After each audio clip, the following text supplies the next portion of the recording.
We constantly hear about news articles and social media posts that spread FUD about the transition to electric vehicles. FUD, for those who don't know, stands for fear, uncertainty, and doubt, a tactic designed to get the person consuming the post to question what they previously thought about something, persuade them that they're wrong, and, all too often, make a different solution seem like a smarter, better choice. FUD works in the same way as gaslighting. It convinces you that you're wrong by seemingly throwing a lot of evidence your way to counter your previously held thoughts on the matter, or in some cases, ensure you never have positive feelings towards the thing FUD is attacking. And FUD is getting worse. In fact, we're planning on making a completely separate video on the topic very soon, including how to spot AI and human-farmed comments on channels like our own.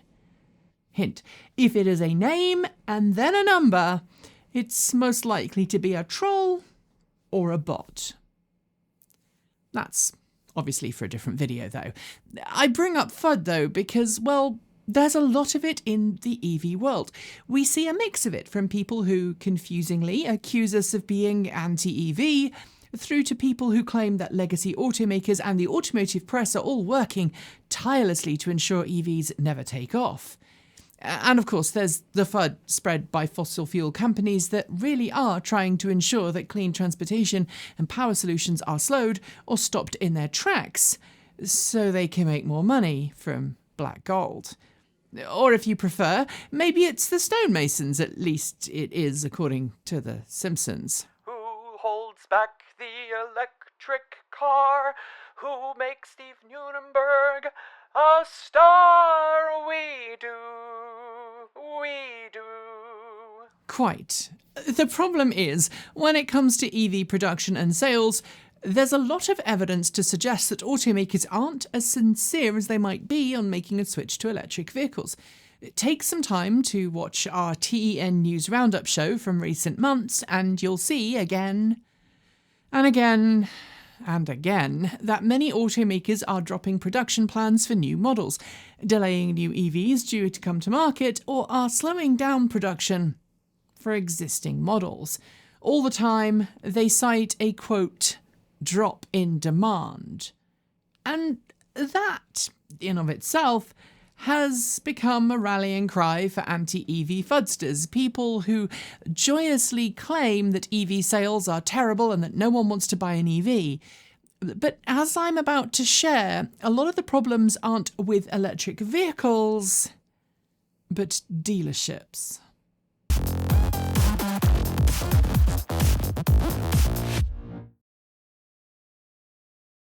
Before we get too far into today's video, let's deal with the matter of EV demand and revised production figures and delays, because what's actually happening here is much more subtle than simply nobody wants to buy EVs, which is a claim that we hear time and time and time again in our comments section, often from those random name plus random number folks, and unfortunately also from some auto dealers who seemingly appear somewhere between disinterested in and actively hostile towards EVs.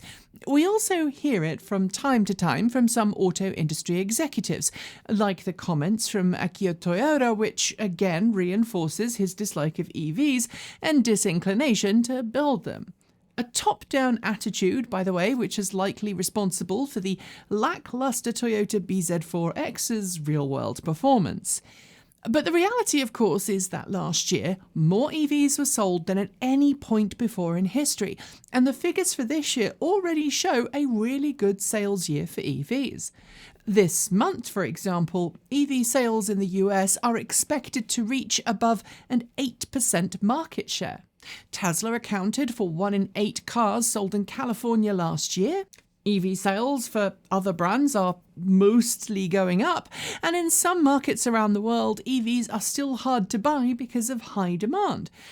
And when automakers say demand is low, what they actually mean is that they screwed up and misjudged what demand would actually be, and that it's lower than they had anticipated. Context is, as Kate likes to say, queen, and many outlets ignore those subtle facts. But given that we've already done plenty of videos on this topic and I don't want to repeat myself, I'll just link to the relative data dumps in the down below. Today I want to talk about dealerships and their approach to EV sales. It is a sweeping generalisation to say that traditional auto dealerships don't like EVs, and I have personally met plenty of engaged, informed and excited salespeople when it comes to electric vehicles.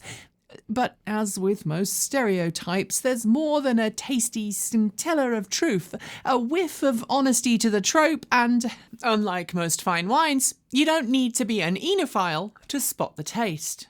And last week, at the US National Auto Dealer Association conference in Las Vegas, there were plenty of utterances from those assembled there, and those talking on stage, that NADA isn't 100% enthusiastic about the US federal government's promotion of higher fuel economy standards.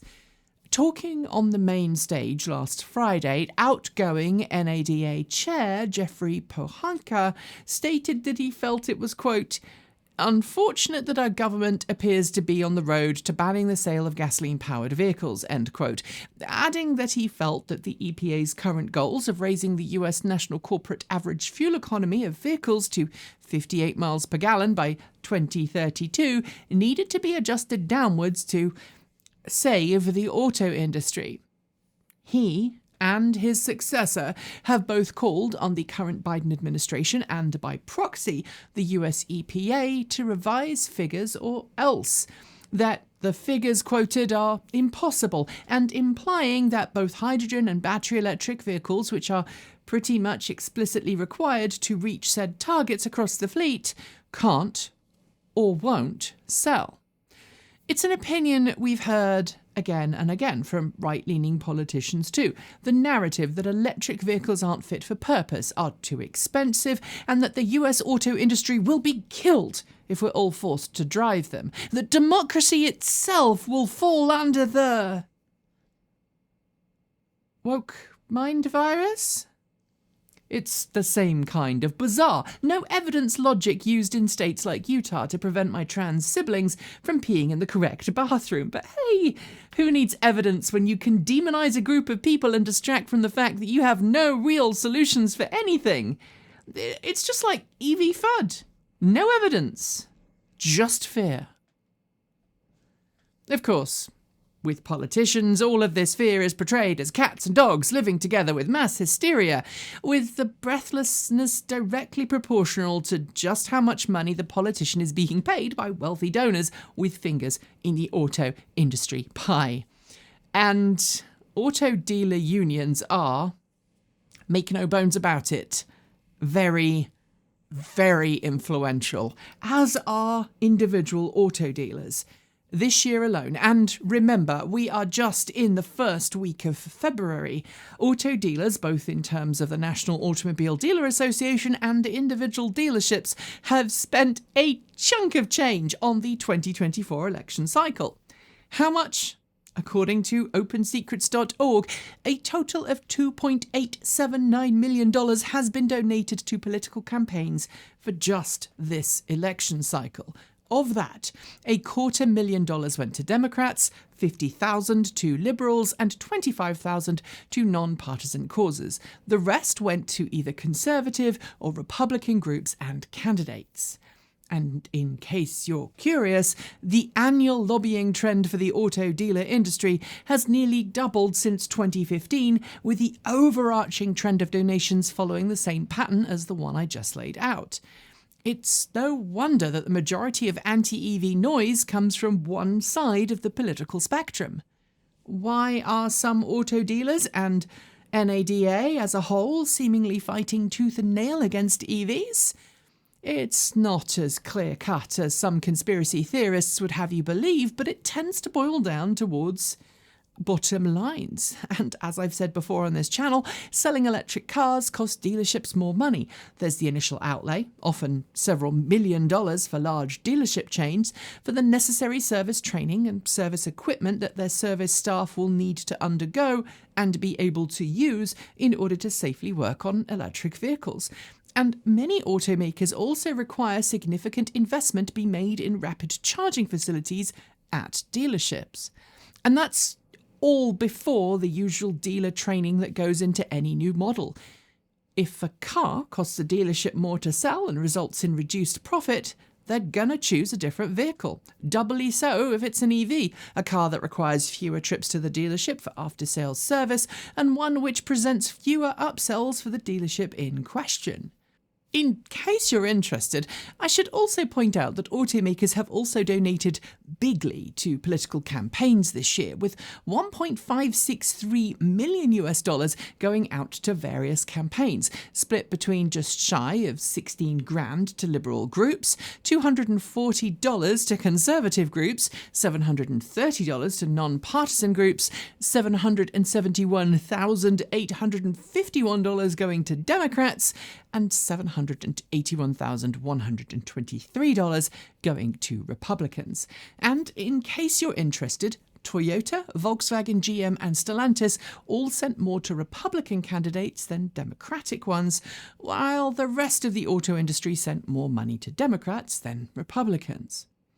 If you are a political wonk, it is well worth spending time on Open Secrets. It is a trove of information, and it allows you to really chase where the money is going and who the money is trying to buy influence with. Back to dealerships. The headlines in some news coverage very much emphasise the fact that, as a whole, the NADA isn't super keen on EVs. Their members, especially in some parts of the US, would much rather sell you a V8 than an EV. Those are easy to sell and predictable moneymakers for them, at least until the planet's uninhabitable. Then all bets are off. And if we've made it this far in the video, it is time to bow down before the Queen and add some much needed context that causes significant upset among auto dealers. The first is the fact that, for the most part, auto dealers and their respective automakers aren't training their sales staff effectively. That's why organisations like Chargeway, run by our good friend Matt Teskey, exists. And side note / disclaimer, while we love Chargeway and think it is a great way to get people out of the technical jargon that comes with most EVs, allows customers to better understand how EV recharging works on their own terms, and allows dealerships to utilise skills they already intrinsically have for EV sales, I should also let you know that we have done video production work in the past for Chargeway, so just like tracing the money for political donations, we've done for-profit work for them in the past, and it'd frankly be disingenuous for me not to note that. The biggest issue, though, with the EV sales process isn't that consumers aren't interested, it's that they're not getting the information they need to make a purchase decision that works for them. In fact, it's one of the reasons that this channel still exists. Our goal here is to try and give you context behind headlines. But consistently, we meet people who aren't getting the context in their buying process. We meet people who have purchased an EV because they read somewhere that it was cheaper or more environmentally friendly, but lacked the context to fill in those blanks and, for whatever reason, purchased from a dealership who also didn't fill in those blanks. And we can think of this a little like computers in their early days. When personal home computing went from something only nerds did in their basement to something everyone could consider doing, so the late 90s, when AOL was still a thing and wealthy people were spending extra money putting second phone lines into their houses, your purchase experience at the store was very different to what you might have today. You probably asked more basic questions, and the staff had to deal with those more basic questions that we would now look at and go, well, duh, because societally, that knowledge wasn't intrinsically there for everyone. Sure, You might have understood the basic idea of a mouse and a keyboard and a WYSIWYG screen editor, but there was probably also plenty you didn't understand, and if you didn't ask at the point of purchase, you never learned until something went wrong, and then you were in trouble. If you went in with the knowledge you'd accrued from past ownership, or maybe you'd been reading up in your edition of Mac format before you went in, good magazine back in the day, I was their disc editor for about 6 months, then you were probably already ready for the purchase. And the same is true today for EVs. But the difference is that up until EVs, dealerships didn't really have to worry too much about explaining the ins and outs of new cars. They worked pretty much the same way. You put gasoline or diesel fuel in, you turn the key, and off you go. The learning curve wasn't too great either, even when new tech came in for in-car experience. Dealerships didn't have to work on covering that extra knowledge either because it was societally already there. EVs are still a little different. Dealerships have to work to cover the charging experience, the driving experience, and little things like figuring out range differences due to weather or speed or terrain. And that both scares and irritates traditional dealerships who would much rather buy and sell cars they don't have to work to sell than cars they feel they need to go back to school to sell. And I want to be clear here, it's not just a legacy auto dealership problem, although it's worse on that side. I've spoken to plenty of Tesla owners who purchased their cars during the pandemic who feel let down or misinformed or just a little lacking in basic knowledge because they didn't get a lot of time at the Tesla showroom with a salesperson. It's fairly common to see a Tesla owner rock up at a non-Tesla fast charger today and just stare at it blankly for a few minutes. Sometimes they even try to plug in a connector that won't physically fit, because in their world, to that point, there's only one type of connector, and the charging station they're at doesn't have it. The difference between legacy automakers and Tesla, though, is that, well, it's become frowned upon for a Tesla owner to admit they didn't have the sales experience that everyone says they should have. And while it's quite okay to say that a dealership didn't understand the EV buying process or told a little fib about charging specs, Tesla customers who aren't given information are often shamed into silence by the more vocal members of the Tesla community. You'll find some of them in the comment section. The difference is, though, that Tesla does try to ensure its customers are informed, and it has even worked on some really good videos that are now available on its website, which show customers the basics. But that only works if customers watch them, or in fact they know about them, which is frankly a completely different problem. But today I'm talking about legacy auto dealers, not Tesla buying experiences. And it's important to note that even at the dealer conference, it wasn't all doom and gloom on EVs. At the very same conference where NADA officials seemed to push back on federal government goals for EV adoption, calling them unachievable, dangerous, and worse, the NADA did something else that shows that, as with any major organisation, the views of one individual do not necessarily represent the views of the whole. And that new, positive thing was to establish a brand new nationwide training programme that NADA members can make use of, specifically geared towards training members and their staff on how electric vehicles work, how the technology differs from gasoline and diesel engines, and most importantly, how to address all of the differences in EV ownership that exist, from how to find proper charging to understanding the gasometer and much more. While this announcement got far less attention than the headline, NADA are against EVs, this quiet news gives me at least some hope.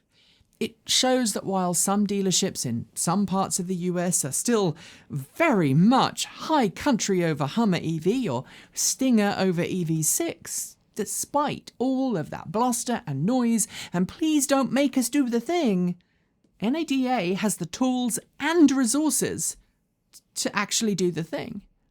Our job as consumers and enthusiasts and hopefully registered voters, is to make sure that we let them know that they are capable of everything they say they're not. Politics may be unpopular for some, but if NADA won't do the work by themselves, making them do it sure is appealing. Thanks for joining me today, and if you've got thoughts, make sure you leave them below in our Discord chat room, or you can reach out to us on Mastodon. Thanks to the amazing list of people scrolling right by on your screen right now. They are some of the more than 1,500 people who help fund this channel every month through Patreon and YouTube, covering our bills, paying our team, and making sure that we can remain 100% independent. If you'd like to join them and see your name listed here, just follow the links below.